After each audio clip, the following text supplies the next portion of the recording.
right, so we're on. Thank you for being here at the break room for coaches, where we get real and we talk about everything and nothing, maybe. Does that sound good? No, we talk about all the important stuff. All important stuff. All right, well, hey, you guys. Yeah, welcome. Welcome to the break room. I was just showing Monica, I just bought this yesterday. It's for my tea. Isn't it cute? To put your tea in. But what is it? You can't really see. We can see you a little bit blurry today. Really? Am I blurry to everybody? I don't know.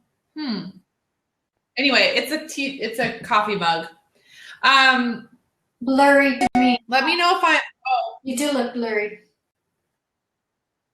Weird. Well, I can get out and come back in. All right. So I can try that. I don't know. Do we stop the recording? Yeah, Do it again? Well, I don't want to stop the recording. Can you guys hear me well? Can you hear me well? Yeah, but you're getting cut off. We can't really see you. Weird. Okay. Brighton said he can hear me pretty well. Yeah. Do you want? Okay, so you guys log out and come back. I'm not going to stop the recording because I think of the whole thing. So whoever is here and whoever's watching, we're having some technical difficulties here with Blab. You know, Blab is so new. Well, it's kind of new now, but I think we're figuring it out as we go, and they keep changing certain things. So now we just found out, if you are a coach, that you can see live on Facebook. You can see a Blab show live on Facebook, and we just figured it out today because I was looking at my thread, my voice, and if I click on the Blab sign, it shows you, look, it says open app, and it opens your Blab, and then it gives you our live Blab session. Isn't that cool, Jess?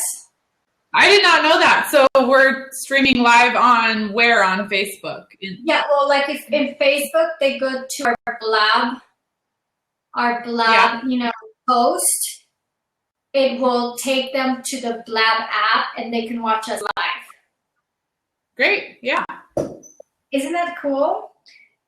Anyway, how is that different? It's not, but let's continue. Oh, okay. I thought it was like connected with Facebook Live or something. All right, can you guys see me and hear me? Oh, you mean like, I thought you were asking what's different now since you logged out and logged in. I was like, nothing, because you look the same. But no, Yes, it is different because now people from Facebook can see us live. Okay, cool. So we can hear you, can't see you clearly. So okay, I don't know. Or Kathy, is it Lula by Kathy? So her name is Kathy. Welcome, Kathy. All right, so you want to start the topic? Yeah, let's get started. Sorry, you guys, that I'm a little blurry, but I want to welcome you all. Please do follow both of us so that you can be alerted when we have our next show. And go ahead and tweet this out to your followers. Hey, Nicole. And again, I'm sorry that I'm kind of blurry today. I'm not sure why, but hopefully that'll be fixed next time. It's probably my internet or something. But we are going to talk about the spirituality of sales in your coaching business. So I have some thoughts on this subject. I know Monica does, and we want to bring you guys on board and have you come and share and talk with us too. Oh, it says poor internet signal. Interesting. Okay. Well, I don't know if I can do something about that at the moment, but I'll try to fix it for next time. So anyway, this is what I want us to talk about today, because I think one of the hardest things as being a coach is the sales conversation, because what I hear all the time is like, I just want to help people. All I want to do is help people. And so sometimes that desire to want to help people so much can stand in our way of being able to promote ourselves, have authentic sales conversations with people that don't feel like you're trying to push your coaching services on them. And it's something that a lot of coaches struggle with. So that's what we're going to talk about. Do you have anything you want to share on the topic before I kind of go into some of the things I wanted to share? Yeah, well, and it's not only that they struggle during the sales with somebody. The struggle comes before they even get, they start the sales conversation. Yeah, I think that's a great point. That's what makes the conversation a little bit, it takes away the true meaning of the conversation versus versus what it really, the conversation should be, right? So yeah, go ahead and take it. Okay, well, yeah, Nicole said she agrees the fear starts before the convo. Totally. So you guys, if you're a coach, go ahead and post in the chat area what kind of coach you are, what's your specialty, and we'll get going. So I see we have Jose and we have Peter, Nicole. Who else do we have? Lula, Brighton, Kathy. I think it's Brighton. Yeah. So let us know what your specialty is as a coach.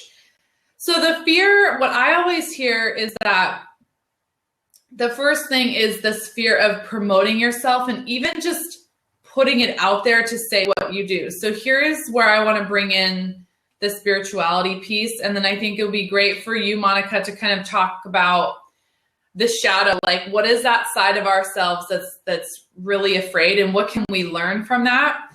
But here's a different perspective, you guys. If you have a gift that you have been developing and you have a way that you can help people, you can change their life in some way, change their business, change their relationships, change how much they love themselves and how they treat themselves, how they treat others, their parenting. If you have a skill that through your coaching, you help people really change their life and their experience of life, then that's part of your calling, right? And so if you don't share that message through stories, through examples, through insights, through videos and Facebook posts and emails, if you don't put that message out there and you don't let people know that you can help them, then there's two things happening that aren't good. The first thing is that you're not living your own calling, right? It's like you're kind of hiding it. There's an awesome woman, Fabienne Fredrickson, who a lot of people know her from her Client Attraction Academy, which I've never done.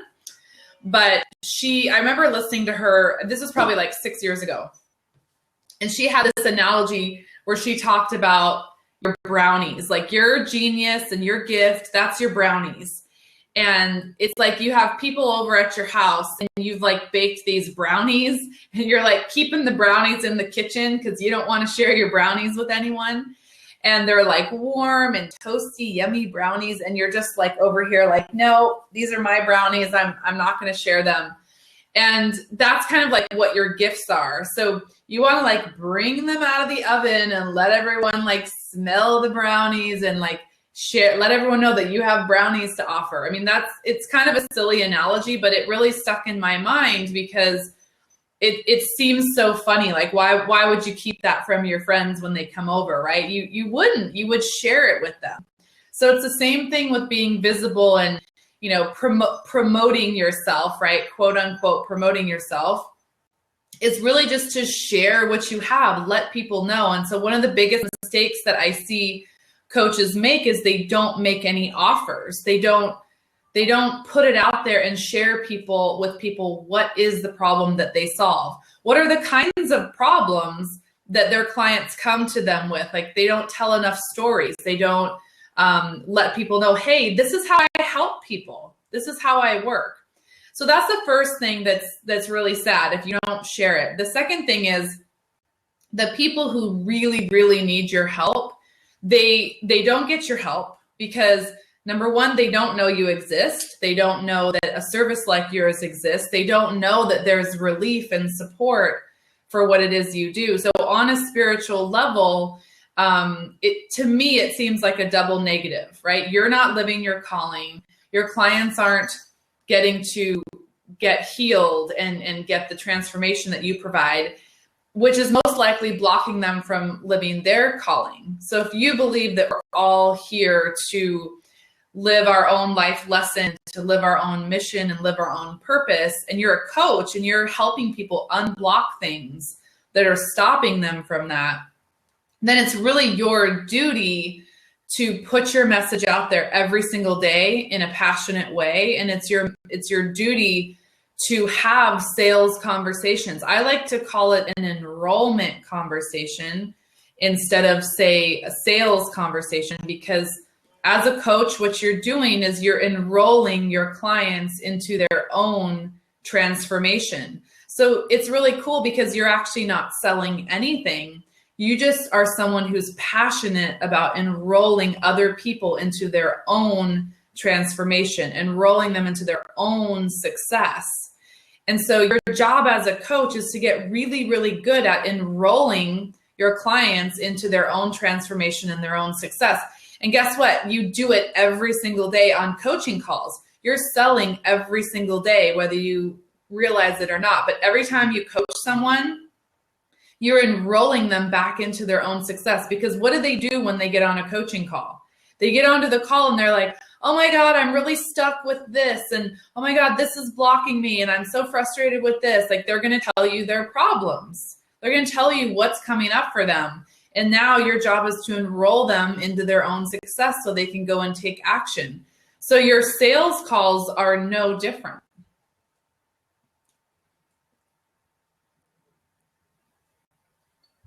Oh, are you still talking? I'm pausing.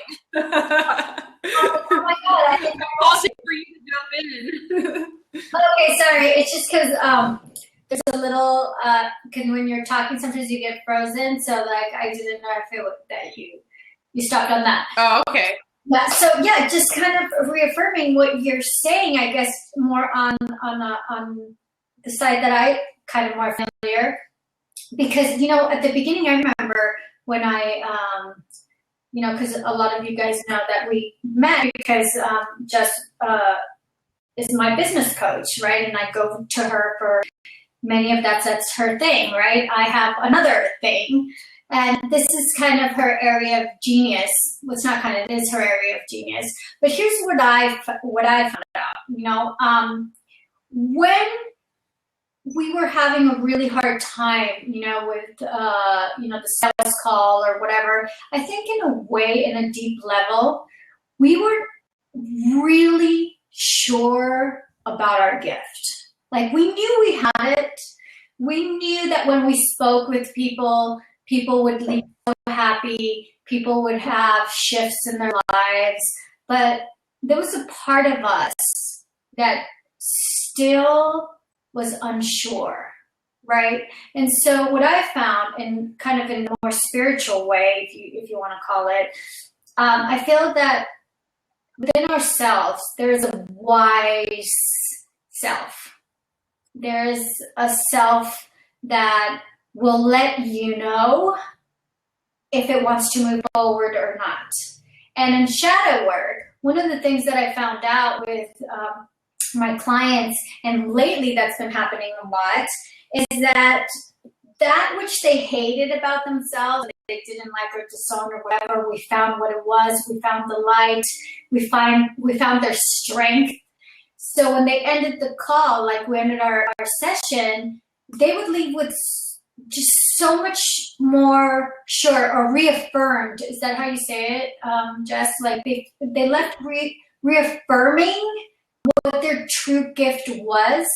And when they focus on what you call the why, like, why am I doing this with passion, instead of the how am I going to do this, it stops being a sales call and it starts being a gift that could be exchanged, right?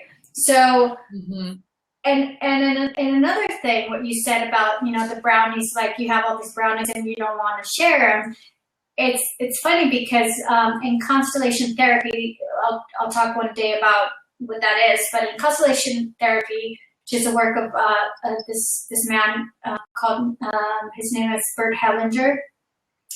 One of the things that he talks about is that when you have a gift, or when you, let's say if you have love, but if you have a gift to give to the world and you don't give it, it rottens. It goes bad in you. So the Bible says that too, actually. Really, and it's funny because most of the people that are coaches, we've gone through some stuff, right? But most of us, we feel like this is our medicine. Like giving medicine to other gives us our own medicine. And I think that's the part of the spirit. The spirit will not move forward until you truly live it and truly believe it. And I think that when it comes to sales, when it gets a little bit, weird or scary or whatever, is because for a moment, you're paying more attention to the fear than to the love of what you have. So it's kind of almost like a lack of ownership of this amazing gift that it is not ours, but it is through us that we get to extend it. Does that make sense? Yeah. Well, and so in the program, the sales program that I teach, the first principle is that your mission has to be bigger than your ego. So when you're on a sales call and you're thinking about, oh, I have to enroll them, and what if they don't have the money, and oh my gosh, what if they don't enroll, and what are they going to think about my prices? That is taking you out of the present moment. And that's what's causing you to feel inauthentic, because you're in your ego and you're thinking about all your own fears and your own bills and your own stuff instead of being present. So I like how you said there's an exchange, because you do have to sit back, you have to own it, you have to know that you can help this person. Like, they're on the phone with you, you can help them, and there's something in their life that's not working for them that they desperately want to change. And when you can get to the heart of that, and you can show them how your solution can help them, then it's your duty to see that conversation through. So getting your ego out of the way, stop projecting your own financial situation onto them. And then the other thing I talk about in my sales program is something really funny that I came up with. We call it spiritual balls. So basically, you have to have spiritual balls, which means when someone gives you an objection, you have to be able to talk to them about it instead of clamming up and being like, oh my God, they gave me an objection. I'm not going to say anything. I'm not going to challenge anything they said. I'm not going to ask them any questions. I'm not even going to explore it with them because it's just too scary, and it just, it might be rude, and I just shouldn't ask them questions. So I always talk about this idea of having spiritual balls, which is, if your mission is bigger than your ego, if you believe you are here to help this person, then you will ask them questions. You'll be curious. I mean, as a coach, you're really good at asking questions and you're curious. So you have the two skills that you need to be a good salesperson. You need to be curious and you need to ask really good questions. So if you stop being a coach and you do the whole freak out, like, oh my God, they're going to think I'm salesy. No, if someone says I can't afford it and you go, can I explore that with you? And they say yes, then great, explore that with them. Find out more about that statement instead of just taking it at face value and going, oh, I guess I can't help you, or I guess I can't work with you. There's all these fear blocks that pop up, and it's very taboo to ask someone about their financial situation. But again, spiritual balls, right? You're here to help them. Your mission is bigger than your ego. So you need to actually be willing to see your client see the higher version of themselves that they can't see right now. So they're here and you see them up here, you see the higher version of themselves, and you know that you can help take them to there. But if they're too stuck in their fear to even explore their options, like, well, what are your financial options? Or, is it really about the money or is it about something else? So we as coaches, we have to be able and be willing to ask hard questions, especially in the sales conversation. Otherwise, it's going to be very, very hard to get clients. You may get clients for really cheap for one session, and then they just hit you up for like a healing or coaching session randomly.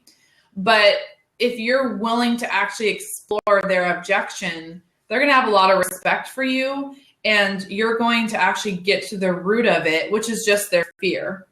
So Nicole said, asking someone to explore a topic is a great way to move into fielding the objection, get permission. Yeah, absolutely. I mean, get permission. Don't just be like, okay, because here's the thing, like, how good of a coach are you if you allow the person on the phone to sell you on their limitations? Because you're either going to enroll them into their own transformation and working in your program with you, or they're gonna sell you on all their limiting beliefs, why they can't change, why they can't work with you right now, why not? So, in any enrollment conversation, one person is getting sold. That's just how it is. Yeah, and also, and then Jacob Aaron said, oh, come on, people. They should be begging to work for you or with you, I guess he meant, or they shouldn't be your client. Yeah, I mean, I agree with that perspective. You want to position yourself that the client is like, oh my gosh, I really want to work with you. Yeah, it's not about convincing anyone. But you will get people that say they really, like, oh my gosh, Monica, I really want to work with you, but I don't have the money. So it's not about whether they want to work with you or not. It's their own limitations and fears that are standing in the way. Right. And I think when you talk about, because we're talking about the spirituality of sales and coaching business, one of the things that you said about the ego, like if you were on the ego mind. So what does really that mean? We hear it all the time. But really, it's like if you're thinking with the ego mind, you're thinking with fear, with separation, with all that part that usually the other person is coming to get healed. And when you talk with, I'm going to say with love, when you come from a place of love, you're coming from a place of passion. You're coming from a place of service. You're coming from a place of your true mission. You're really coming from a place where you have something that can really benefit them. And for me, for example, as a shadow coach, a lot of people got to, I have to be really careful with my marketing and whatever, because, people get, if they don't know about shadow work, it's kind of like, what is it? Is it a cult? Is it all this stuff, right? So what I did is I kind of went kind of quiet, and, having these calls became super hard for me because I felt like I had to give them a whole presentation on what shadow work was. But I think I was coming from a place of fear of them, having fear of what, my coaching was. But as soon as I really focused on what I was capable of doing in one session, I really felt that it was irresponsible of me not to let them know what can happen to them in a session, like how much therapy I could shorten them or how much less suffering they can go through in just 2 hours, right? So I feel in a way, Jess, what you're saying, that if we don't come from a place of passion and love and what we truly, really owning our gift and really putting out there, it's really selfish. I mean, to that point, that how selfish can you be? That you have something that can not only help them have a return on investment, because I know this. I know that when I've invested in myself, when I first contacted Jess or any other person that I've hired, even though it didn't seem like I was working on my business, I did see a return on investment in my business, in my relationship, in my, being a mother, right? And putting myself out there. So I do think that when it comes to the spirituality of selling, is our spirit really calling for us to truly believe what we're giving or what we're offering. Like, there's a part of us that's going to say, no way, this business is not going to go forward, not until this part of you telling you, until you don't feel completely passionate about this, that you see the truth of this gift. Don't just look it up, as in oh, well, I could do this, right? No, it's like, I can really do this. I can really shift people's life. I can really help people, what you do, Jess, you help people make money online and live the life that they want to live, right? And the way that I love the way you do it is that you do bring that spirit and that passion. It's not only about knowing how to do an opt-in, how to create groups, how to have lead pages, all this stuff, right? Creating a list, having a blab show. It's that, because the truth within us is what's going to move it all. And it's what's going to make it true. Right? Do you agree with that? And coaching is the most organic form of sales, right? So, I mean, if you can ask questions, if you can get to the root of a problem, which is what we do as coaches, then you can enroll people, So I think the fear a lot of times that we have around enrolling clients is something that, someone like Monica can handle the emotional blocks, that's why you and I work so well together, is because I handle a lot of the kind of business pieces and the mindset stuff. But what you do is go in and really see what's way deep underneath that. And it's all a learning thing. If you want to really develop yourself, work on your sales, you're in your coaching business, because it's going to be so uncomfortable at first. It's going to break you out of your, comfort zone. Your shell. And it's going to make you a better coach, actually, because like I said, you have to be willing to go there with people. If you let people sell you on their why nots and why they can't and all that kind of stuff, then it's really not in service to them. It's a waste of everyone's time, right?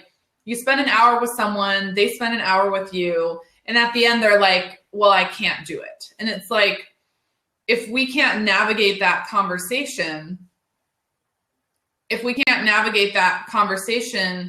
in a way that empowers them to change and to invest in themselves, then we're wasting each other's time. And that's why, when I started doing my enrollment calls in the very beginning, I wouldn't, if someone said that they couldn't afford it or they didn't have the time, I just would be like, okay, I really had no response. I had nothing to say to them.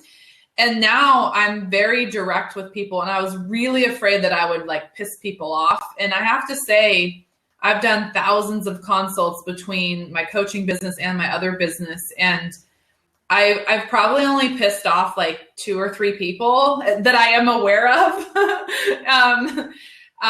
Most people are grateful that I asked them the questions, that I kind of held their feet to the fire. Not everyone is going to like you. Some people will be mad at you that you ask personal questions. But if you get permission, I always ask, can I ask you questions? Can we explore this? And as long as you get permission, it's to their benefit to ask the hard questions. Like, if someone's coming to you for money blocks, right? And they're like, I don't have the money. It's like, I get it. That's why you came to me, right? That's exactly why you're here, so that we can break through the stuff that's, stopping you. Like, I have someone that has a lot of stuff from her inner child that keeps popping up, and it keeps popping up. And it's like, we've identified how that is affecting her business. And that's why I'm sending her to you, because it's not always the business stuff. A lot of times we know what we're supposed to do. We know how to do it. It's the emotional stuff that blocks us from sales, from the marketing stuff. It's our own fears. So it's actually, this whole business is a beautiful thing, because you have to grow yourself. And by doing that, you're able to enroll more clients and help more people. And by you taking a stand for them, they're brought along as well, right? Like, it doesn't serve anyone if you don't address any of their objections and you're like, okay, well, I guess call me back when you call me, like, stay in touch. You're like, okay, stay in touch. It's like, sometimes it comes down to that, because not every person's going to enroll.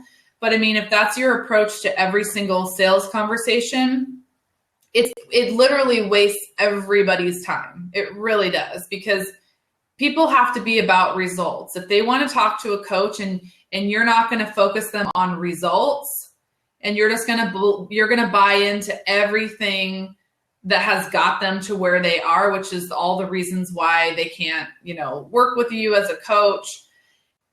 Again, it's just, I think that we're missing something really, really big in the coaching world by not addressing this, especially with healers, heart-centered people. Like, I can't stand to see people that are really good at transforming other people's lives, like really good coaches, really good healers.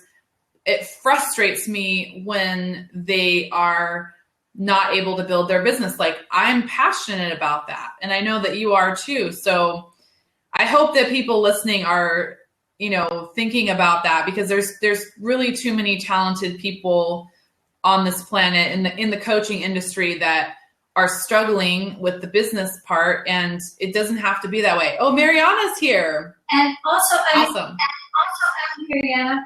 So, and I think at the core of this whole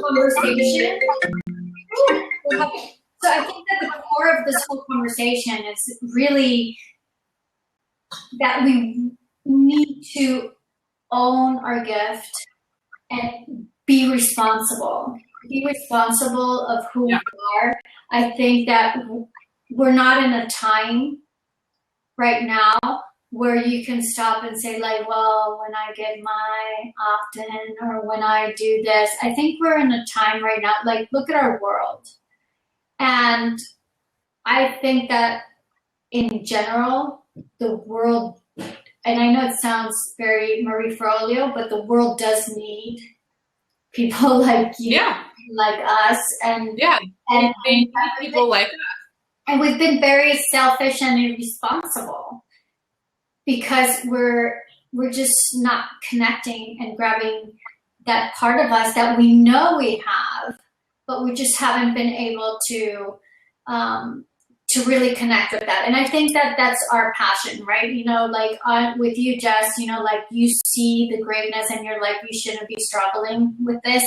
And with my part is that I see how amazing they are, and they're focused on, that sabotaging part. And instead of looking at it and using that as a an opportunity to explore this part of you that is going to make you a much better coach, try to run and do another marketing or another thing. And I think this is really important to talk about, Jess, the part of, when some coaches are starting, and some of them have been, around for a while, but, this whole new internet way of marketing that keeps changing a lot.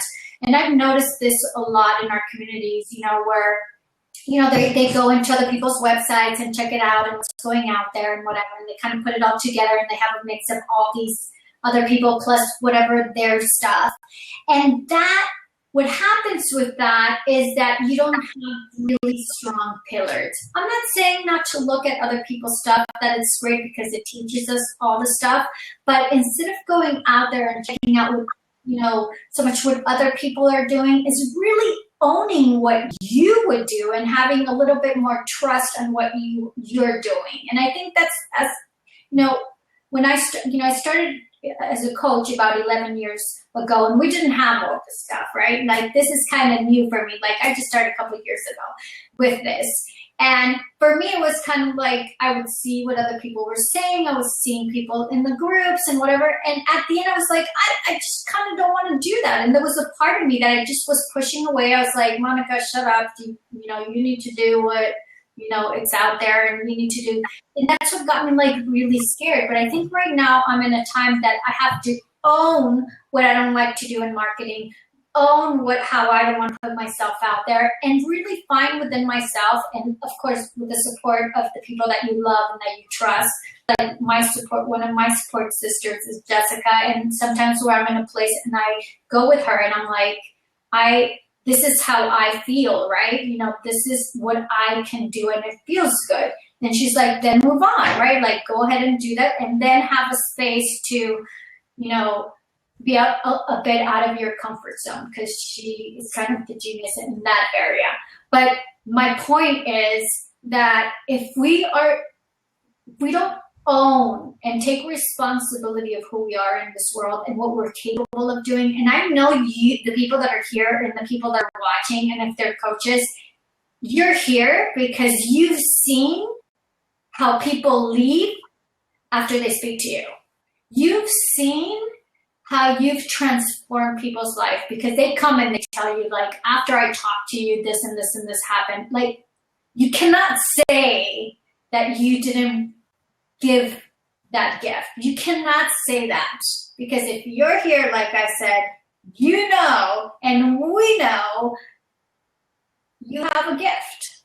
So we're asking that, and I think we are asking, and I think our spirit is asking, to be responsible and take responsibility of what you're here for, right? And I think that is the true spirituality of sales in our coaching business. When you're able to speak to somebody and say, this is the truth. When you work with me, this has happened. And I can see this and this and that. Well, I don't have money. Let's talk about that. And even if they don't hire you, just that conversation will shift their life. Right? Yeah. Well, this is like what you said kind of brought up something for me. And I think I want to open up for questions in a second, but, and I want to answer Nicole's question, and we can open up the seat and see who wants to pop in the last 15 minutes. But you guys, when you're building your coaching business, and for those of you that just came on here, be sure to listen to the replay, because there was some really good stuff after the first 10 minutes when we had tech difficulties, but you can fast forward through that. I want you guys to think of your work like this. When you are having a discovery session, your client, they're in a burning building, okay? And all of your ideal clients are in a burning building. The building is burning, and if they don't get out, they're going to be stuck in the fire. They're going to be dead, right? It sounds a little extreme, but your passion that you have when you're on a sales call, it's not to say that you have to convince them, like, get out of the building, get out of the building. But so you're not going to say it that way. You're not going to like convince someone with your words, but you're going to use the same intensity and passion that you would if you were trying to get someone out of a burning building. So it's like for me, I mean, I'm helping people to charge their worth, command higher prices, create a signature program, and be able to sell that, right? So I'm going to be like, all right, so what I'm hearing is you really want to get your work out there and be paid what you're worth. And then that's really important to you because you want to be able to live a great lifestyle while you're helping other people. Is that right? And they're going to be like, yeah, that's what I want. And I'm like, okay, so let's talk about this. This is really important. So what I'm hearing is you're stuck with this, and this, and that's keeping you from taking the vacations and having the time and, you know, the 10 grand a month that you know you could be making. Right? And they're like, yes. So you see how like my voice and my tonality is matching the same intensity as if I was like, there's an apartment building and it's burning and I'm knocking on every apartment and I'm like, come on, come on. I'm going to be enthusiastic, right?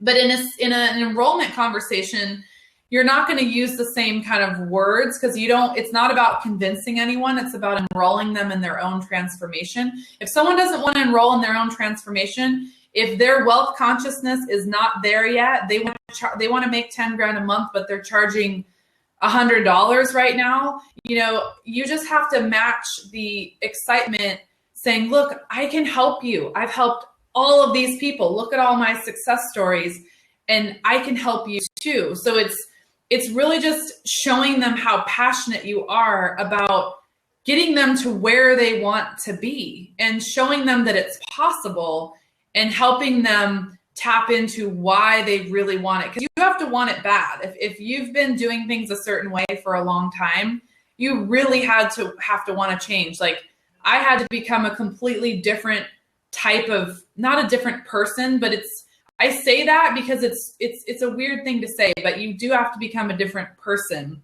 If you want to charge your worth, if you want to be a coach that makes like 10 grand a month or more, you do have to become a different person in a lot of ways. You're still the same good person that wants to help people, but you've changed in the way that you think about things. You're willing to actually help people who are stuck, and you're not willing to just buy all kinds of crazy objections. Those objections that they're giving you, that's why they are where they are. And it's nothing bad about it. It's just that you have to be able to talk through those objections. So Nicole had a question about that. She said, you know, how do you go back to someone who you didn't you chickened out by overcoming their objection? And I've experienced Nicole, and Nicole is you're great at discovery sessions. So I think that what I've seen you and experienced you already do is what you should do again, which is very authentically and sincerely reach out to the person and say, hey, I've been thinking about you and I've been thinking about our conversation and I want to share something with you that kind of came up for me when we were talking. And that's all you have to do. I mean, that'll pique their interest enough. The worst they could do is say, I don't want to talk to you again. But if you just authentically, you can come in here. If you just authentically share that you have something, thank you, that you have something that you really would like to share with them, and then just speak your heart. If there was something that you noticed in the conversation that was something that they were holding themselves back, you can, with getting their permission to share your insight, go ahead and share that with them. And I think that goes, Bianca, I'm sorry, Jessica, I think that goes back into the whole thing is about, you know, claiming your passion, right? You know, you talk about the building part, you know, everybody has a different way to say it. And I think if you're in integrity of who you are and the way you say things, you know, Jess would say it like that. I think for me, it would be like, girl, get out of there because your ass is going to start burning, right? You know, like everybody will have a certain way of it, talking and a certain way of saying it. But I think that the whole message is really connecting with that passion, really connecting and remembering who you are and why you're here for. And, you know, your response to Nicole is awesome. And it's so you that you're really just telling her, go tell her the truth. I've been totally thinking about you. Yeah, tell them to speak your truth. That's really what it is. And like I said, I've only had a few people that have told me that I upset them. So out of all these thousands of consultations, usually people are thanking you. Even if they, at the end of the day, they don't enroll, they're always thanking you. It's very, very rare that someone's going to be really upset. I mean, it does happen sometimes when you speak your truth, but you have to be willing to do that. Right. And I think not only in sales, like in everything we do, like I remember, and Jessica, you know this, like I hated being on video, you know, I'm getting better at that, but like I hated being on video, I hated being live, I hated being this. And then we decided to do this. And I remember the first day, I was so nervous that I said like a million ways different. I was like this, like. And I was like, I'm never going to do it. Just did it right now. And then when time went by, I really started focusing on what you and me are passionate about, having these real conversations, these conversations where we can talk about what goes in the back end, right? And not be scared or not be worried about talking about spirituality, about God, about shadow, about selling, about not selling, about being really successful and being scared of not making it at the end of the month or whatever it is that we're going through. And for me, I think that one of the greatest things when it comes to spiritual sales is your honesty that connects with your passion, and it connects to the true helping others. Because you and me hear this a lot, Jessica, that you're here because you want to help others, right?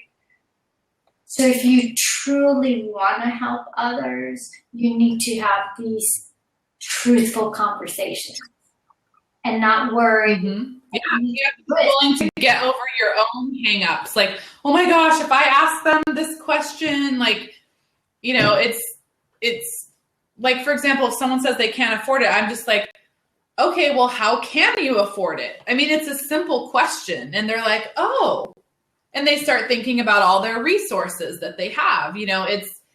I'm not doing anything that's bad. I'm like, oh, well, you just said you really want to work with me. And then you said you don't have the money. So I'm going to say, well, how can you afford it? What are your options? And a lot of times people come up with options. Like, I refuse to believe that the people that I'm talking to, I'm not going to believe that they're not resourceful. I'm not going to buy that. If someone wants to sell to me that they're not resourceful, I'm not going to buy that. If you're a coach and you're willing to buy that excuse, it's going to be hard for you. I mean, it's going to show up in your coaching sessions too. And that's why I said, the better you get at sales, the sales conversation, the better coach that you are. Because what's going to happen when you're in a coaching call and they're again trying to get you to buy their reasons why they can't do something or why they're not succeeding? Are you going to handle that objection at that point? Or are you going to be like, look, you've been saying this for 3 weeks now, and at a certain point you need to take action. I remember I had a client who wasn't making her sales, and it was like by the end of the program, it was like, I mean, I can coach them on mindset, but at a certain point it's like, look, you came to this program and you said you want to make 10 grand a month. You need to go and do it. You need to pick up the phone and you need to call these people because you have what they want. And she did. Like a week later, she had made 10 grand in sales because she had a great offer and she had ideal clients. She didn't want to pick up the phone. She didn't want to, is all the stuff that we're talking about, right? And so if you can't do that in an enrollment call, then it's going to show up in your coaching. And I've had clients before I developed the ability to be more direct. I had that where people would give me excuses and I would try to be nice and like, okay, well, let's try to coach. And you could coach on something, for 10 weeks. And if someone doesn't decide that they're going to do the work, it's just a waste of time. Yeah. And, I think just before we close, I think something that's here in the sales call is that I can feel an echo. And when you're in the sales call, sometimes a lot of people have told me that when they're in a sales call, they see them how they need it, and they felt really bad, and they felt like they were not being of service because they weren't, they couldn't do it for free, and they should have done it for free because they felt whatever it was, right? And I went back into my life when I started. Like I said, when it was an online thing, it was 11 years. It was in-person thing or on the phone. And the people that didn't pay me and the people that paid me was a big difference of what they took. You know what I'm saying? Like, I think in a way, people will give it the value that you give them. I'm not saying not to do, because I've helped a lot and I've supported people in so many other ways. So I'm not saying that we don't do that. And God knows that if a friend of mine calls me, you know, like, I'm not talking that way. I'm just saying that sometimes we feel a sense of guilt or whatever with somebody that calls us, and they're strangers, and we feel guilty because at the end of the call we didn't ask the questions. We felt really bad because they didn't have the money. But if we would have stayed long enough and asked the questions, we could have found some juicy, awesome information that would help them and us work together. Right? Is that what you were saying, Jess? That, you know, Absolutely. So we totally get that. It is 8:00, and we would love for you guys to hang out with us. And the next blab is May 9th, is it? Jess? May 9th. Yep. And so you guys, we have oh, there's a couple things down here. Can you hold on a minute, please? Okay. So Barbara said they value you more when you charge them. Yes. And Bianca said, my coach always said it was an exchange of energy, money. What kind of results do you want to give your clients? $200 results or $2,000 results? I love that. I love that. That's really good. So you guys, you can join the Permission to Charge community for women entrepreneurs. You can join the coaches break room, or the break room for coaches. So we have 2 Facebook groups. Thank you, Sonia. And we would love to have you. If you're a woman entrepreneur, you can join my group. If you're a coach, man, woman, whatever, you can join the break room for coaches. And we would love to keep the conversation going. And then we're coming back on May 9th, right? And May 9th, we're going to have a real special guest that I sent you the information, Jess. And because we're going to talk about the truth, the little things that happen behind our business, the legal part of it, but the legal, sparkly, juicy part of that we kind of, you know, when it comes to legal stuff, we tend to look the other way. It's like, oh, I don't understand this, or it's just too much information. I have to get a lawyer. It's too expensive, or all that stuff. So May 9th, we're going to have a real special guest that you guys will love and that you're fans of.